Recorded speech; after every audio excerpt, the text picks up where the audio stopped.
કેમ છો વિદ્યાર્થી મિત્રો? હું ચેતન પ્રજાપતિ. આજે આપણે ધોરણ 10 માં દ્વિઘાત સમીકરણ ચેપ્ટરમાં એક ખૂબ જ મહત્વનું ઉદાહરણ નંબર 15 સમજવા જઈ રહ્યા છીએ, જે ઝડપ, અંતર અને સમયને અનુલક્ષીને છે, જેમાં બોટનો પ્રશ્ન છે. એના વિશે આપણે ધ્યાન કેન્દ્રિત કરીએ. સૌપ્રથમ રકમ જોઈએ. તો રકમ જોઈએ, એક મોટર બોટની શાંત પાણીમાં ઝડપ, પાણી સ્થિર છે તે વખતે મોટર બોટની ઝડપ આપેલી છે 18 કિલોમીટર પ્રતિ કલાક. એટલે 1 કલાકમાં મોટર બોટ 18 કિલોમીટર ચાલે છે.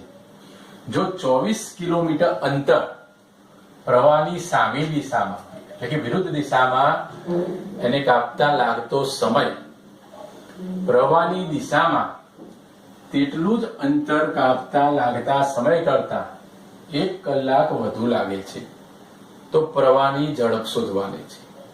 તો જે વસ્તુ માગી છે તે સૌપ્રથમ આપણે સપોઝ કરવાની છે, ધારવાની છે. તો સૌપ્રથમ આપણે પ્રવાહની ઝડપ ધારી લીધી કે શાંત પાણીમાં, સૌપ્રથમ જે માહિતી આપેલી છે એની ચર્ચા કરીએ કે શાંત પાણીમાં મોટર બોટની ઝડપ 18 કિલોમીટર પ્રતિ કલાક છે, જે રકમમાં આપેલું છે ઓલરેડી.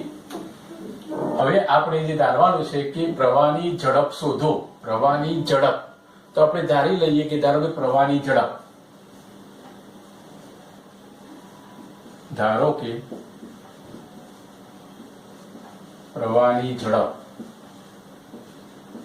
x કિલોમીટર પ્રતિ કલાક છે. આનો અર્થ કે 1 કલાકમાં પ્રવાહ x કિલોમીટર વહન પામે છે. તો હવે તમે વિચારી શકો છો કે સામા પ્રવાહે પ્રવાહ સામે હોય તે વખતે બોટની ઝડપ ઘટે છે.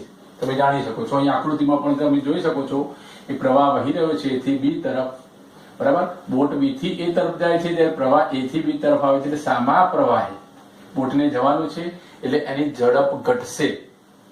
માટે સામા પ્રવાહે મોટર બોટની ઝડપ કેટલી થશે? તો જે બોટની ઝડપ 18 છે તે 18 જળવાઈ રહેશે નહીં. એમાંથી જે પ્રવાહની ઝડપ x કિલોમીટર છે તે ઘટશે. માટે x 18 માઇનસ x કિલોમીટર પ્રતિ કલાક સામે પ્રવાહે બોટની ઝડપ થશે. તે જ પ્રમાણે બીજો પોઈન્ટ લખવાનો છે, પ્રવાહની દિશામાં બોટની ઝડપ પણ શોધવી પડે. તો પ્રવાહની દિશામાં બોટની ઝડપ શું થશે? બોટની ઝડપ 18 કિલોમીટર છે, પ્લસ પ્રવાહની ઝડપનું એને બળ મળશે, માટે x કિલોમીટર પ્લસ થશે, એટલે 18 વત્તા x કિલોમીટર પ્રતિ કલાક મળે. તો આ 3-4 પોઈન્ટો ખાસ ધ્યાન રાખવાના છે. સૌપ્રથમ આપેલું છે કે શાંત પાણીમાં મોટર બોટની ઝડપ 18 કિલોમીટર, તો પ્રવાહની ઝડપ આપણે x સપોઝ કરીએ છીએ. માટે સામા પ્રવાહે એની ઝડપ કેટલી થશે? 18 માઇનસ x. એટલે પ્રવાહની દિશામાં એની ઝડપ થશે 18 વત્તા x કિલોમીટર પ્રતિ કલાક. તો આ મળી ઝડપ. હવે અહીં જે આપેલું છે તે તમે નિરીક્ષણ કરો. બોટ B થી A તરફ જાય છે, પ્રવાહ A થી B તરફ. એ વખતે જે સમય લાગે છે એને આપણે T1 કહીએ છીએ, ધારો કે. તે જ પ્રમાણે બીજો એક પોઈન્ટ છે, આ અંતર કાપવાનું છે A થી B. ટોટલ અંતર આપેલું છે, કુલ અંતર 24 જ છે. A થી B કે B થી A અંતર 24 જ છે. તો 24 કિલોમીટર A થી B અંતર કાપતા પ્રવાહની દિશામાં, પ્રવાહ પણ આમ જાય છે, બોટ પણ આમ આવે છે, તે વખતનો સમયને આપણે T2 કહીએ છીએ. તો તે વખતે સમય ઓછો લાગશે, અહીં સમય વધુ લાગશે. અહીં કેટલો સમય વધુ લાગે છે? 1 કલાક વધુ. સમયનો તફાવત સ્પષ્ટપણે આપેલો છે કે 1 કલાક વધુ સમય લાગે છે સામા પ્રવાહે. માટે T1 માઇનસ T2, આ T1 સમય છે, આ T2 સમય છે. સમયનો તફાવત આપેલો છે 1 કલાક. આ માહિતી થઈ ગઈ. તો આના ઉપરથી આપણે સમયનું સૂત્ર પણ વાપરી શકીએ. સમયનું સૂત્ર તો અહીં મિત્રો બધા જાણો છો, સમય બરાબર અંતર છેદમાં ઝડપ. આ એક ફોર્મ્યુલા ખાસ યાદ રાખવાની છે. તો એ ફોર્મ્યુલાનો ઉપયોગ કરીશું આપણે. તો સામા પ્રવાહે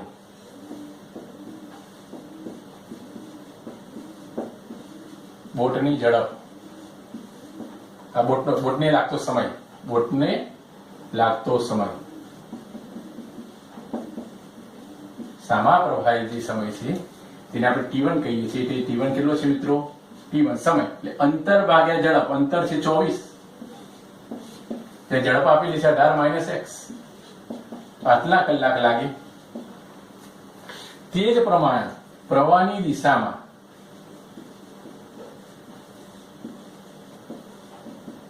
પ્રવાહની દિશામાં બોટને લાગતો સમય, જેને આપણે T2 કઈ તરીકે ઓળખીએ છીએ. પ્રવાહ પણ આ તરફ છે, બોટ પણ આ તરફ જાય છે, એ વખતના સમયને આપણે T2 કહીએ છીએ. તો અંતર કેટલું છે મિત્રો? 24. ઝડપ કેટલી છે? 18 + x. તો આટલો સમય લાગે. સમયના સૂત્રનો ટૂંકમાં ઉપયોગ તમારે કરવાનો છે. હવે જે સમયનો તફાવત આપેલો છે તે સમયનો તફાવત T1 - T2 બરાબર 1 કલાક આપેલો છે. અહીં 1 કલાક વધુ લાગે છે, અહીં 1 કલાક ઓછો કહેવાનો ભાવાર્થ. તો T1 - T2 બરાબર 1. તો T1 માંથી T2 બાદ કરીશું આપણે. 24/18 - x. એમાંથી 24/18 + x આપણે બાદ કરીએ છીએ, જે સમય મળે છે 1 કલાકનો તફાવત છે. તો તફાવત લેવો પડે. હવે અહીં જે મળે છે સમીકરણ ટૂંકમાં એનું આપણે સિમ્પ્લિફિકેશન સાદું સ્વરૂપ આપવું પડે. તો એ લસા લઈશું, પછી ક્રોસ ગુણાકાર અથવા બંનેમાંથી 24 કોમન કાઢી શકાય. તો 24 ને આપણે કોમન કાઢ્યા તો કૌંસમાં શું બચશે? હું એક સ્ટેપ વધુ લખું એટલે વધુ ખ્યાલ આવે. 18 - x - 1 18 + x. અહીં બચશે 1. 24 એમના એમ રાખીશું આપણે. અહીં લસા લઈશું એટલે બંનેનો ગુણાકાર ક્રોસ મલ્ટીપ્લિકેશન થશે. 18 + x 18 - x. ટૂંકમાં બંનેનું મલ્ટીપ્લિકેશન છે. ક્રોસ મલ્ટીપ્લિકેશન 18 + x અહીં આવશે. માઇનસ તો માઇનસ, 18 - x અહીં જશે. હવે સાદું સ્વરૂપ આપીશું આપણે. બરાબર એક અહીં મળે છે 24. એટલે કૌંસ છોડીશું.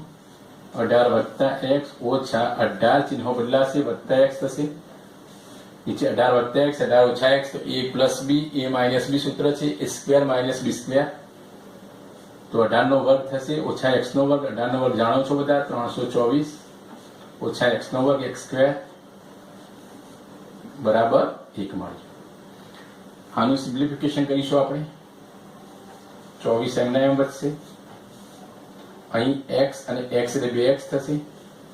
18 કેન્સલ થશે. આ માઇનસ છે, આ પ્લસ છે. અહીં 2x વધ્યા. છેદમાં છે 324 - x². અને આની વેલ્યુ મળશે આપણને 1 મળશે. હવે 24 × 2x એટલે 24 × 48x થશે. બરાબર આ બંનેનો ગુણાકાર. આ જે છેદની રકમ છે ગુણાકારમાં એક સાથે મલ્ટીપ્લાય થશે માટે 324 - x² થશે. આ બંને જે જમણી બાજુ છે તેની ડાબી તરફ લાવીશું એટલે ચિહ્નો બદલાશે માટે x². 48x એમને એમ જ રવા દઉં છું. આ 324 ડાબી તરફ આવે એટલે માઇનસ થશે.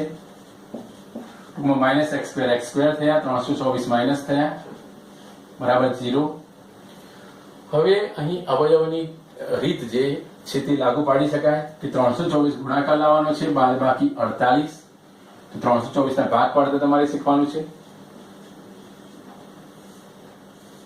આ રીતે ભાગ પાડવાના. તમે જાણો છો 18 નો વર્ગ પણ થાય. ધારો કે તમે સૌપ્રથમ 2 વડે ભાગ્યા તો 16 × 32, 2 × 4, ફરીથી 2 વડે ભાગ્યા તો 8 × 81. હવે 3 વડે ભાગો તો 27 × 81. હજી 3 વડે, 3 × 9 = 27, 3 × 3 = 9, 3 × 3. તો 324 ના જે ભાગ પડે છે એ ભાગ શું પડશે તમે જોઈ શકો છો. 324 ની જગ્યાએ તમે શું લખી શકો? 2 × 2 × 3 × 3 × 3 × કેટલી વખત છે? 4 વખત. આ પ્રમાણે લખી શકાય.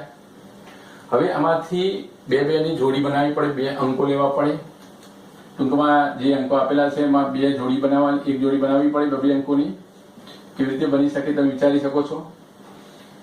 તમારે જુદા જુદા ભાગ લઈને પ્રેક્ટિસ કરવી પડે. 3 × 3 × 3, 3 × 9, 9 × 27. ત્યાંથી ગુણાકાર 324 લાવવાનો છે, બાદ બાકી 48 લાવવાની છે. એક વસ્તુ ખાસ ધ્યાન રાખવાની છે, બાદ બાકી 48 એટલે 48 કરતા મોટો એક અંક હોવો જોઈએ. તો 3 × 9, 9 × 27. 27 × 2 લેવાના, 27 × 2 = 54 થશે.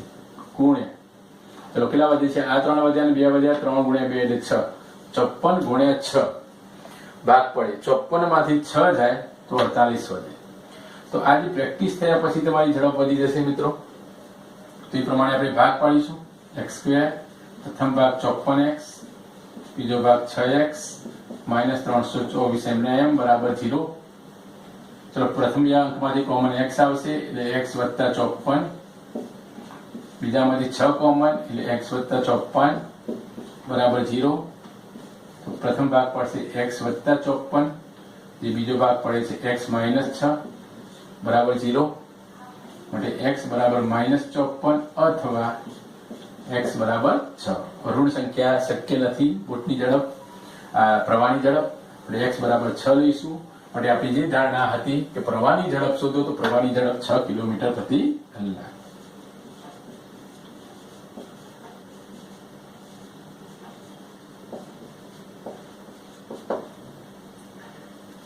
તો આ રીતે તમે સ્ટેપ બાય સ્ટેપ ગણતરી કરી શકો. એ માટે તમારે કોન્સેપ્ટ ક્લિયર હોવો જોઈએ. જે સૂત્રો છે તે સૂત્ર પણ જાણવા જરૂરી છે. તો આ પ્રમાણે આપણે ગણી શકીએ. બીજો ખૂબ જ મહત્વનો પ્રશ્ન જો લઈએ, જે સ્વાધ્યાય 4.3 માં પ્રશ્ન નંબર 5 છે. તો રકમ જોઈએ. સૌ પ્રથમ, એક વર્ગ કસોટીમાં શેફાલીના ગણિત અને અંગ્રેજીના ગુણનો સરવાળો 30 છે. જે બંને વિષયો આપેલા છે, ગણિત અને અંગ્રેજી, એના જે ટોટલ સરવાળો મળે છે ગુણનો એ 30 છે. જો ગણિતમાં 2 ગુણ વધુ મળ્યા હોત અને અંગ્રેજીમાં 3 ગુણ ઓછા મળ્યા હોત તો તેમના ગુણનો ગુણાકાર 210 થાય. તો બંને વિષયમાં મેળવેલા ગુણ શોધો. તો એ બંને વિષયના ગુણ ધારવાના છે મિત્રો. તો સૌ પ્રથમ આપણે ગણિતના ગુણ ધારી લઈએ. ધારો કે શેફાલીએ ટૂંકમાં હું લખું છું ગણિતમાં x ગુણ મેળવે છે. ગણિતમાં x ગુણ મેળવે છે. હવે ગણિતમાં x ગુણ મેળવે છે તો આ દ્વિઘાત સમીકરણમાં ફક્ત એક જ ચલ x ધારવાનો છે. તો અંગ્રેજીમાં કેટલા ગુણ મેળવશે? તો બધા આપણે જાણીએ છીએ ટોટલ ગુણનો સરવાળો 30 છે. ગણિત અને અંગ્રેજીના ટોટલ ગુણ 30 આપેલા છે. તો ટોટલમાંથી જે ગણિતના વાત કરીએ તો અંગ્રેજીના મળી જાય. માટે 30 - x એ અંગ્રેજીમાં ગુણ મેળવે. તો બંને વિષયના ગુણ મળી ગયા આપણને. પ્રથમ કન્ડિશન. હવે રકમમાં શું કહે છે?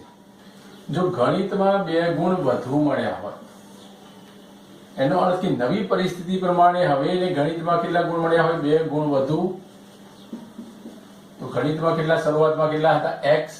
2 ગુણ વધુ માટે x + 2 ગુણ થાય.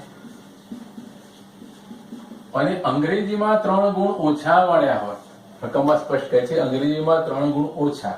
તો શરૂઆતમાં અંગ્રેજીમાં કેટલા હતા? 30 - x હતા. તો હવે અંગ્રેજીમાં 3 ગુણ ઓછા કે છે, 3 ઘટાડવા પડે. 30 - x માંથી 3 ઘટાડવા પડે, 30 માંથી 3 ઓછા કરવા પડે. એક સ્ટેપ હું વધુ લખું છું. 30 - x હતા, એમાંથી 3 ગુણ ઓછા થયા, માટેનો જવાબ આવે 30 - 3 એટલે 27 - x ગુણ મેળવી. તો આ પ્રમાણે નવી પરિસ્થિતિ પ્રમાણે આપણને ગુણ મળ્યા. હવે રકમમાં શું કહે છે? તેમનો ગુણાકાર 210 થાય છે. તો આ બંને જે ગુણ મળ્યા ગણિત અને અંગ્રેજીના, એનું મલ્ટીપ્લિકેશન ગુણાકાર કરવાનો છે, જે 210 મળે છે. માટે x + 2 એટલે 27 - x એ બંનેનો ગુણાકાર મળશે 210 જે આપેલું છે. હવે આપણે સાદુરૂપ સિમ્પ્લિફિકેશન કરીશું. x × 27 એટલે 27x, x × x એટલે x² જે માઇનસ થશે, 2 × 27 એટલે 54 થશે, 2 × x એટલે 2x થશે માઇનસ બરાબર 210 મળે આપણને. હવે આપણે સાદુરૂપ આપીશું. અહીં -x² છે જે લખી દીધા આપણે. અહીં 27x - 2x એટલે 25x મળશે. 54 એમના એમ વધશે. આ 210 ડાબી તરફ લાવીશું એટલે માઇનસ થશે બરાબર 0. તો -x² + 25x. ચલો અહીંયા પ્લસ છે, આ માઇનસ છે. મોટી રકમ માઇનસ માટે માઇનસ જવાબ આવે. 10 માંથી 4 જાય એટલે 6, 20 માંથી 5 જાય એટલે 15, તો 156 થયા બરાબર 0. હવે આપણે ચિહ્નો બદલી શકીએ. અહીં કોઈ પણ સમીકરણ જે આપેલું છે એમાં તમે ચિહ્નો બદલી શકો. તો -x² છે તો x² થશે, 25x પ્લસ છે તો માઇનસ થશે, અને આ માઇનસ છે તો પ્લસ થશે 156. બરાબર 0. તો અહીં જે દ્વિઘાત સમીકરણ મળે છે એનો ઉકેલ આપણે શોધવાનો છે અવયવનીકરણની રીતે પણ શોધી શકીએ. ગુણાકાર 156 લાવવાનો છે, સરવાળો 25 લાવવાનો છે. 156 ના આપણે ભાગ પાડીશું. ભાગલા પાડો, જવાબ લાવો. 2 ગુણ્યા 7 એટલે 14, 1 વધ્યા 16, 2 18 78, 78 ને પાછા 2 વડે ભાગ્યા તો 39, 39 ને 3 વડે ભાગ્યા તો 13 તરી 39, 13 એકા 13. તો ભાગ પાડતા શીખવું ખૂબ જરૂરી છે. તો 156 ના કયા ભાગ પડ્યા હું લખી શકું છું? 2 ગુણ્યા 2 ગુણ્યા 3 ગુણ્યા 13. હવે આમાંથી ટોટલ 4 અંક છે તો ફક્ત 2 અંક જ બનાવવાના કે જેનો સરવાળો 25 આવવો જોઈએ, અને ગુણાકાર 156 તો ઓલરેડી આવે જ છે, સરવાળો 25 લાવવાનો છે. તો કયા અંક લઈ શકાય તમે જોઈ શકો છો. જેમ કે 3 ગુણ્યા 2 ગુણ્યા 2, 3 દુ 6, 6 દુ 12, 12 અને 13 આ 3 ભાગ લઈશું અને આ 1 ભાગ લઈશું. 3 દુ 6, 6 દુ 12, તો 12 ગુણ્યા 13 લઈ શકાય. 12 અને 13 નો સરવાળો કેટલો થાય છે? 25 થાય છે. બરાબર છે. માટે બંને ચિહ્નો શું આવશે? માઇનસ આવશે. માઇનસ છે એટલે છેલ્લું પદ પ્લસ. બરાબર, આ ખાસ ધ્યાન રાખવાનું છે. માટે x² minus 12x minus 13x વત્તા 156 બરાબર 0. પ્રથમ બે પદમાંથી કોમન, પછીના બે પદમાંથી કોમન. શરૂઆતમાં x એટલે x ઓછા 12, અહીંથી કોમન આવશે x ઓછા 12, જે અગાઉ ભણી ગયેલા છીએ આપણે આ પ્રકારના પ્રશ્નો.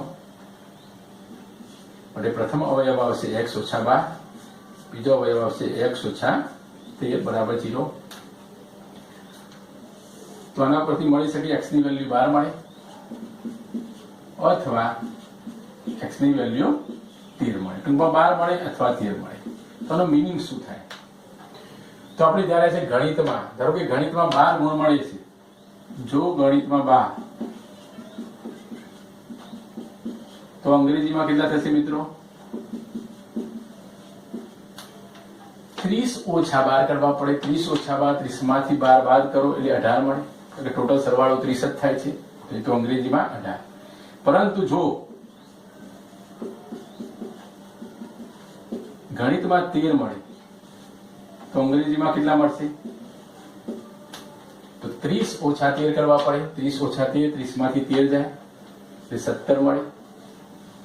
આ બે પ્રકારના પ્રશ્નો આપણે ગણી શકાય. તો આ પ્રમાણે ગણવાથી તમે સારા માર્ક્સ મેળવી શકશો. તો આજે આટલે સુધી આપણે જોઈએ છીએ. Have a good day.